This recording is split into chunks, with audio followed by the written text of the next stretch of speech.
बिस्मिल्लाहिर्रहमानिर्रहीम, अस्सलाम वालेकुम। Welcome to my channel tasty kitchen. मैं आज मलाई स्टीक बोटी बना रही हूँ। मैंने कहा आप लोगों के साथ रेसिपी शेयर करूँ। बहुत ही मज़ेदार, टेस्टी, यमी यमी, बहुत ही मज़ेदार बनती है, तो आप लोग इसे ज़रूर ट्राई करें।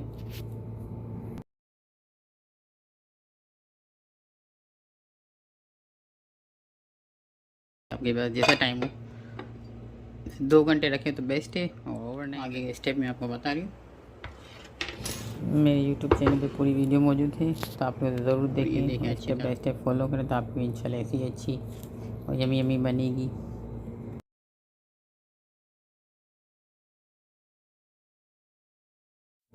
और वीडियो पसंद आए तो लाइक करें, शेयर करें ज़्यादा से ज़्यादा, और प्लीज़ सब्सक्राइब करें मेरे चैनल को। तो फिर आए पूरी वीडियो देखते हैं।